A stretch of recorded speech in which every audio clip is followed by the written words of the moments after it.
નમસ્કાર. Way to education ચેનલમાં હું દિલીપ પ્રજાપતિ આપ સૌ મિત્રોનું સ્વાગત કરું છું. અને મિત્રો, આજે તમારી સાથે ખૂબ અગત્યની ચર્ચા હું કરવા જઈ રહ્યો છું, જેમાં 2021ની જે બોર્ડની પરીક્ષા આવી રહી છે. ઘણા બધા વિદ્યાર્થીઓના મનમાં અનેક બધા પ્રશ્નો હતા કે સર, હજુ પેપર સ્ટાઇલમાં કંઈક ફરક પડશે કે કેમ? તો હા બેટા, નવી પેપર સ્ટાઇલ જે છે, સરકારની ગાઈડલાઈન આવી ગઈ છે. તમામ વિષયોનું એક આમ કહી શકાય ને, પેપરનું માળખું કેવું હશે અને ચેપ્ટર પ્રમાણે કયા ચેપ્ટરમાંથી કેટલા ગુણના પ્રશ્નો પૂછાશે, એવી તમામ બાબતો સરકારે જ્યારે ડિક્લેર કરી દીધી છે, ત્યારે ખાસ મિત્રો કહી દઉં કે આના અગાઉનો એક વિડીયો હતો જે તમે જોયો હશે, જેમાં કયા વિભાગમાં કેટલા ગુણના પ્રશ્નો પૂછાય અને કયા ચેપ્ટરમાંથી કેટલા ગુણના પ્રશ્નો પૂછાશે તેની ચર્ચા મેં કરી છે. એ જો વિડીયો ન જોયો હોય તો સૌથી પહેલાં એ જોઈ લેશો. એમાં પ્રશ્નપત્રના પરિરૂપની મેં ચર્ચા કરી છે. હવે આજના અત્યારના વિડીયોમાં એકદમ લેટેસ્ટ જે પેપર સ્ટાઇલ છે, અત્યારે 2021ના બોર્ડની પરીક્ષામાં જે પેપર લેવાનું છે, એમાં પ્રશ્નપત્રનું માળખું કેવું હશે, એટલે કે વિભાગ પ્રમાણે. એટલે કે આપણું પ્રશ્નપત્ર વિભાગ એ થી ઈ તો છે, પણ કયા વિભાગમાં કેટલા પ્રશ્નો પહેલાં પૂછાતા હતા અને હવે કેટલા પૂછાશે, એટલે કે કયા વિભાગમાં કેટલા પ્રશ્નો પૂછાશે તેની સંપૂર્ણ સમજ મિત્રો અત્યારે હું તમને આપવા જઈ રહ્યો છું. એટલે ખાસ આખો વિડીયો તમે અંત સુધી જોવાનું પસંદ એટલા માટે રાખશો કે અંતમાં પણ કેટલીક ક્રિટિકલ બાબતો છે એની આપણે ચર્ચા કરવી છે, અને આના પછી કયા કયા વિષયોના વિડીયો આપણે જોવાના છે એની પણ આપણે ચર્ચા કરવાના છીએ. તો મિત્રો, આપણો જે વિભાગ એ હતો, હવે ધીમે ધીમે આપણે સમજીએ છીએ. એમાં તમને ખ્યાલ છે કે 10 વિકલ્પો, 10 ગુણના પ્રશ્નો, આવું બધું હતું. હવે એ પેપર સ્ટાઇલને ભૂલી જાઓ તમે અત્યારે. હવે જે આપણું નવું પેપર આવવાનું છે, એમાં વિભાગ એ જે હશે, એમાં પ્રશ્નક્રમ 1 થી 15 પ્રશ્નો, કુલ કેટલા ગુણના? 15 ગુણના. એટલે શું હશે? હેતુલક્ષી, એટલે કે વિકલ્પો. મિત્રો ખાસ અહીંયા ધ્યાન રાખો, વિકલ્પો એટલે જે જૂની પેપર સ્ટાઇલમાં 10 ગુણના વિકલ્પો પૂછાતા હતા, 10, એ હવે 15 ગુણના 15 વિકલ્પો પૂછાવાના છે. એટલે એક વિકલ્પનો 1 ગુણ, એવા 15 વિકલ્પો માત્ર ને માત્ર 2021ની મે મહિનામાં જે બોર્ડની પરીક્ષા લેવાની છે તેના માટેની જ આપણે ચર્ચા કરી રહ્યા છે. એટલે ખાસ વિભાગ એમાં 15 વિકલ્પો પૂછાવાના છે, 15 ગુણના. વિભાગ બી મિત્રો, પ્રશ્ન નંબર 16 થી 30 સુધી તમે અહીંયા પણ જોઈ શકો છો કે કુલ 15 ગુણ છે. એમાં શું હોય? એક વાક્યના જવાબો. મિત્રો ખબર છે, એક ગુણનો એક પ્રશ્ન, પ્રત્યેક પ્રશ્નનો 1 ગુણ. આ પણ તમને ખ્યાલ છે કે જૂના પેપરમાં વિભાગ બીમાં 1 ગુણનો 1 એવા 10 પ્રશ્નો પૂછાતા હતા. હવે આપણે અહીંયા 15 પ્રશ્નો, એક વાક્યમાં જવાબવાળા 15 પ્રશ્નો, 16 થી 30 નંબરના. એટલે તમે હવે મિત્રો જોઈ શકો છો કે વિભાગ એ અને વિભાગ બી 15 અને 15, એટલે કે 30 માર્ક્સનો તો વિભાગ એ અને બી જ થઈ ગયો. જે સરકારે વાત કરતી હતી કે હેતુલક્ષી પ્રશ્નોનું પરિરૂપ બદલાવાનું છે, તો આવી રીતે વિભાગ એ અને બી લખો ને, એટલે 30 માર્ક્સ તો તમારા પાકા થઈ ગયા એવું કહી શકાય. એટલે 30 નંબરના પ્રશ્ન સુધી વિભાગ બી ચાલશે. પછી પ્રશ્ન નંબર 31 થી 44 મિત્રો, તમે ખાસ તકેદારી રાખજો, ખાસ યાદ રાખજો અમારી વાત. આ વિડીયોના અંતમાં હું તમને એક મોડલ પ્રશ્નપત્ર પણ બતાવવાનો છું, એટલે તમે જોશો ત્યારે તમને ખ્યાલ આવી જશે. કુલ કેટલા પ્રશ્નો થયા તમે જુઓ. 31 થી 44 એટલે કુલ 14 પ્રશ્નો થયા મિત્રો, તમે જુઓ. અને એ 14 પ્રશ્નોમાંથી તમારે લખવાના છે કેટલા? માત્ર ને માત્ર 10 પ્રશ્નો. કેટલા? 10 પ્રશ્નોના જવાબ તમારે લખવાના છે. કેટલામાંથી? 14માંથી. એનો અર્થ એવો થયો કે 4 વધારાના પ્રશ્નો છે, ઓપ્શનલ પ્રશ્ન કહી શકાય. 14માંથી કોઈ પણ 10 જ પ્રશ્નો, એટલે 4 વધારાના છે. એમાં એક પ્રશ્ન કેટલા ગુણનો છે? 2 ગુણનો. લખવાના કેટલા છે? 10 પ્રશ્નો, 2 ગુણનો એક પ્રશ્ન, એટલે ટોટલ વિભાગ સી જે આપણો છે એ 20 માર્ક્સનો છે.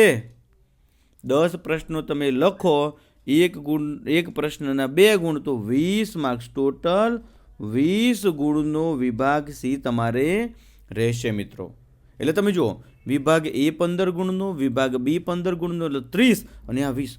એ બી સી લખો ને એટલે 50 ગુણ તમારે આવી જાય પૂરેપૂરા, જો આવે તો. ઓકે, એ બી સી. ત્યારબાદ વિભાગ ડી, પ્રશ્ન નંબર 45 થી 58. કેટલા થાય મિત્રો? જુઓ, 45, 46, 47, 48 ને 10, 58. એટલે અહીંયા પણ તમે જોઈ શકો છો 14 પ્રશ્નો છે. કેટલા? 14 પ્રશ્નો છે. એમાંથી 10 પ્રશ્નોના જવાબ તમારે લખવાના રહેશે. તો એનો અર્થ એવો થયો કે 4 પ્રશ્નો અહીંયા પણ વિભાગ ડીમાં વધારાના પૂછાય છે. એટલે તમને મિત્રો પસંદગીને અવકાશ રહેશે. પહેલાં તો કેવું હતું, 11 પ્રશ્નો પૂછાયેલા હોય તો 11 લખવાના. હવે વિભાગ ડીમાં 14માંથી કોઈ પણ 10, અને પ્રત્યેક પ્રશ્ન, એક પ્રશ્ન કેટલા ગુણનો? 3 ગુણનો. એટલે મિત્રો તમે ખ્યાલ હશે કે વિભાગ ડીમાં 3 ગુણનો પ્રશ્ન, એટલે મોટા થોડા જવાબ લખવા પડે. પણ 3 ગુણનો એક પ્રશ્ન કેટલા? 10.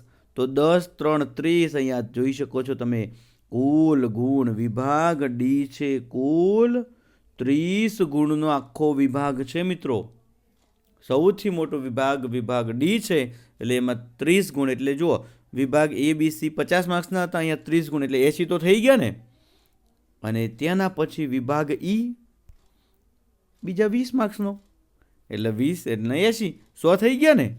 હવે અહીંયા વિભાગ ઈમાં શું છે? જો 59 થી 64, એટલે 59, 60, 61, 62, 63 અને 64. એટલે કુલ કેટલા? અહીંયા 6 પ્રશ્નો થયા મિત્રો. કેટલા? 6. અહીંયા પણ એને ઓપ્શન આપ્યું. 6માંથી કુલ તમારે લખવાના કેટલા છે?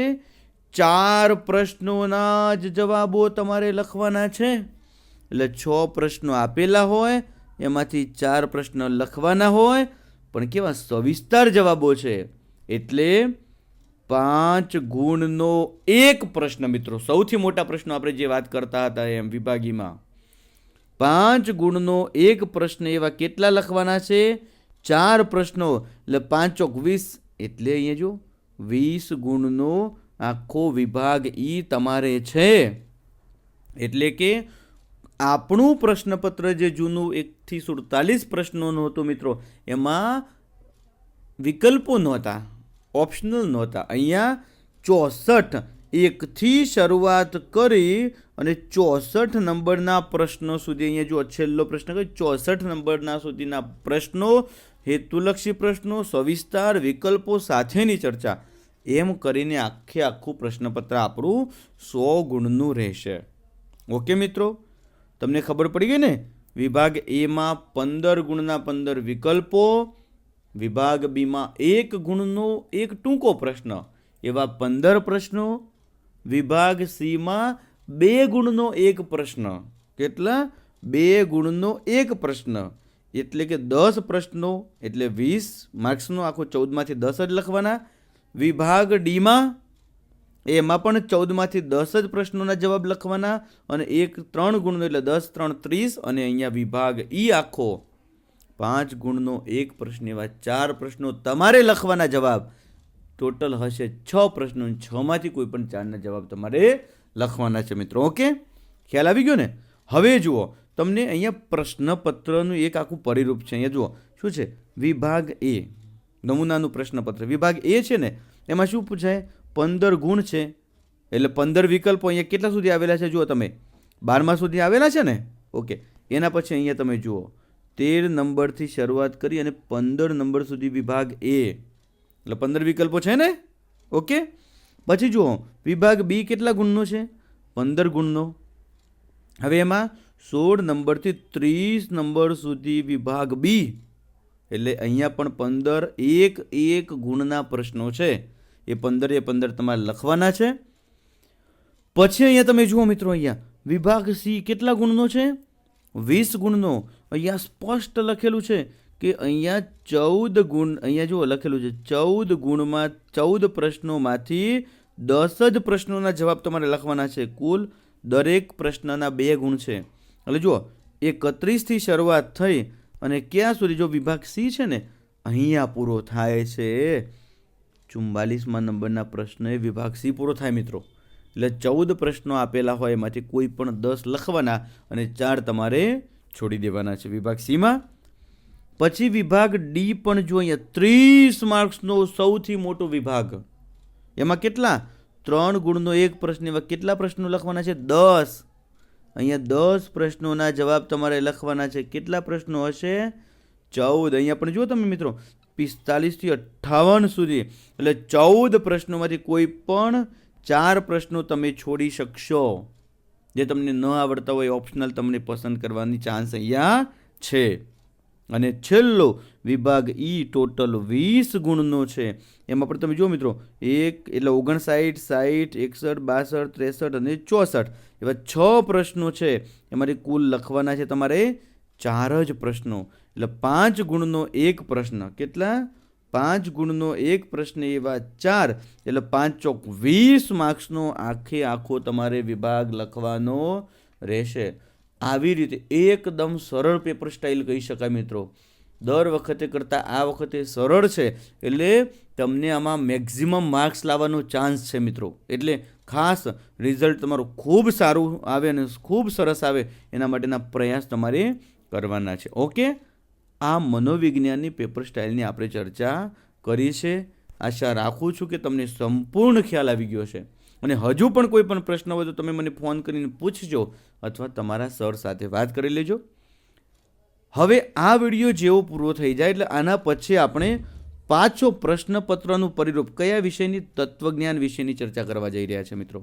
એના પછી એમાં પણ પ્રશ્નપત્રનું પરિરૂપ પણ મૂકશું અને એમાં પ્રશ્નપત્રનું પછી માળખું પણ આપણે એમાં મૂકવાના છે. એટલે બંને વસ્તુ તમે જોશો. એના પછી આપણે ભૂગોળ વિષયની પણ ચર્ચા કરવાના છીએ.